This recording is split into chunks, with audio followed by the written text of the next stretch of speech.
everybody, back again, and today we are going over Jack 8 from the Tekken series. Jack 8, from what I can tell, is more a cyborg technological weapon system than a man at this point. It seems he was created by somebody to destroy somebody, something along those lines. Fill me in the lore in the comments, because I have no clue. Basically, he's not based off of any real-world martial arts. He's just the crush it, destroy it bully of a cyborg, I guess. So, let's get right into it.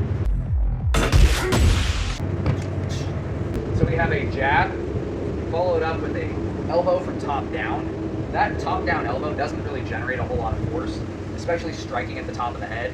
Even if your opponent is slightly shorter than you, they would have to be a good bit shorter than you for you to be able to get that kind of a power attack.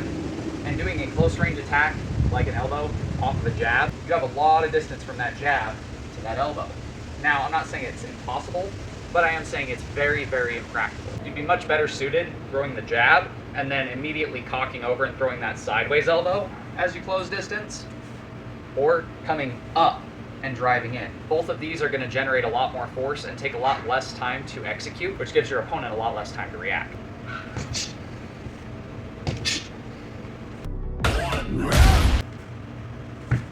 The weirdest Bolo Punch I've ever seen. So in boxing, sometimes you'll see guys get show-offy and they'll swing that Bolo Punch. They'll do that rotation with the hand before throwing a punch. Or they'll rotate it and throw off of it, things like that, to try and get their opponent to second-guess the attack or second-guess their response to the attack. But stepping up onto one leg, swinging that arm, and then stepping out is not going to generate much more force at all than just a regular stepping jab would, and it's going to leave you exposed outright. The only reason he gets away with this is because he's such a big guy.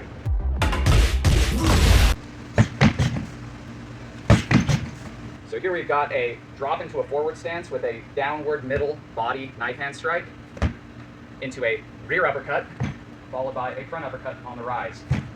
Now for MMA, this is a bit too risky because you're dropping your coverage while you're dropping levels. If you decided to keep that guard up and throw that chop still, you still could, and still throw that uppercut just fine. So I mean, it could be modified to like something like that, where you go chop, uppercut, uppercut, and that could be more effective. But as far as things like traditional karate fighting, traditional tournaments and things like that, feels a lot like a Kyokushin karate style combination. Heavy strikes to soft areas. We're going to strike the body and change levels, then we're going to attack as we rise, which springs us and allows us to move off of that. So this is probably one of Jax's better combos so far. So we've got a stepping or skipping knee to the body, followed by a stretched out style double hammer fist. Kind of like this one. Not exactly the best thing in the world for sparring or competition, but I mean, you could definitely do it. You don't see hammer fists that often in MMA, you don't see them used that often, but I mean, even a single hammer fist off your rear side, pulling back down would be quite effective. If you just bang, and while you're here, you're already wound up, so you strike on the exit, that could be a thing. I want to give this a 2 thumbs up, but something just doesn't feel quite right about it. I feel like when you skip in and lean back at the same time, you're already off center of balance, and the amount of energy it takes to whip forward is just not worth that second strike, when you can just as easily perform much more appropriate strikes for that distance with much less effort. Ye old double-handed ear clap. Yes, all the yes. As many thumbs up as I can possibly give this. Not for use in MMA, not for use in sparring, but for its very specific and niche use of completely blasting your enemy's eardrums into kingdom come. You see, if somebody is trying to fight you in an altercation, if somebody is trying to harm you, your equilibrium is determined by a few things. One of those are these little tiny organs inside your ears. Those little tiny organs can be disturbed quite easily if you slightly cup your hands and clap both ears at the same time. So when we taught women's self-defense and children's self-defense, this was something we taught for self-defense, and it kind of goes something like this. To have your hands up in a non-aggressive stance, a neutral stance. This gives you a passive guard that allows you to cover up and conceal yourself from strikes. It also, with your hands open towards the opponent, allows you a great window to shoot in towards their face, come out about 6 inches away from their face.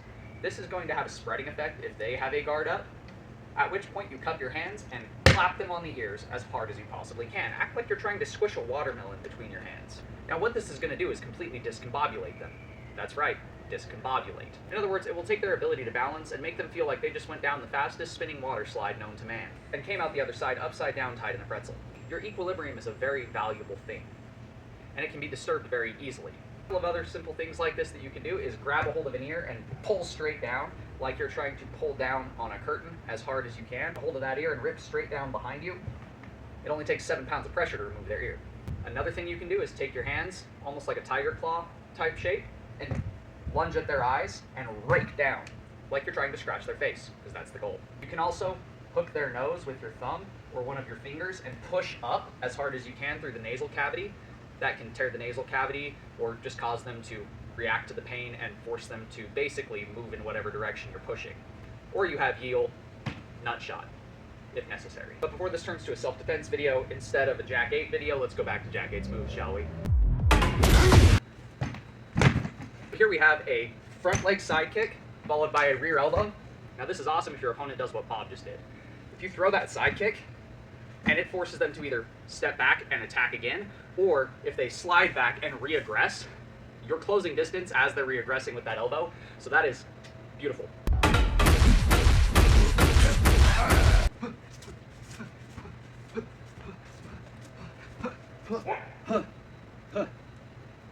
Why in God's name the Russian kicking dance is in a fighting game is beyond me. Jack, what the?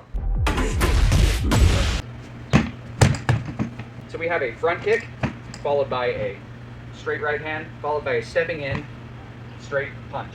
This could definitely have its use.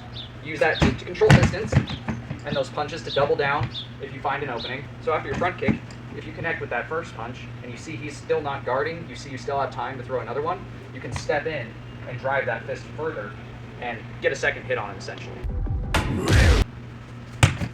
A two-handed spinning back fist. It's like the regular spinning back fist, except less practical. You see, when I do a spinning back fist with only one hand, I can maintain my guard on the opposite side.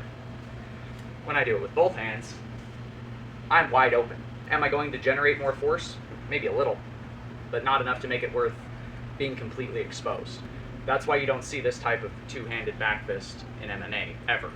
You see a single spinning back fist, or a doubled up back fist into back fist to reset the stance. It's just more impractical than the basic version. Ah yes, the spinning, stepping in, knife hand strike. I get that since he's a cyborg and he's got the robot arm, this is supposed to be more of a robotic action than how you would actually perform this, which is more of a straightforward, moving down style of strike. If you had giant robot arms, it'd be effective. But for the real world, stepping in and swinging that arm wildly is going to get you hurt. I could see use cases for that stepping in knife hand strike to the nose, if you're trying to break the nose, or smash them in the eye with that ridge bone at the base of your hand. But outside of like competition karate tournaments, you just don't see chops. I don't know whether that's a rules and regulations thing due to eye pokes, or if it's just there's a common belief amongst fighters that punches and elbow strikes are more effective than chops, which I tend to believe as well. One thing in my opinion that's underutilized is ridge hand strikes and palm strikes. Ridge hand strikes using this bone in your hand, right here, to the side of the temple or the neck, are very incapacitating.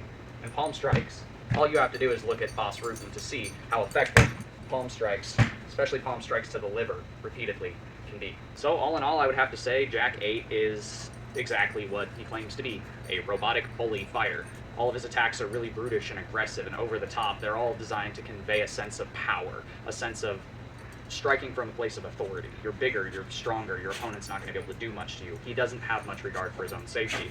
He just attacks with everything he's got without holding much back. That does it for today's video. If you guys liked what you've seen, do me a favor and do that thing right there. And until next time, God bless, stay sharp out there. If you're looking for a custom knife, sword, polearm, or whatever, check out the Etsy store. Link will be at the end of the video. And if there's any Tekken characters that are left on the roster I haven't done yet that you want to see, go ahead and drop them in the comments. I plan on starting a series for Mortal Kombat here soon because the new game is either dropped or dropping, or sometime soon has dropped, something like that. I don't know when this video is going to be scheduled for. But after we are done with the Tekken characters, we're probably going to move on to Mortal Kombat or Yakuza or another fighting game similar. So drop all your requests and we'll see where this leads. I'll see you guys in the next one.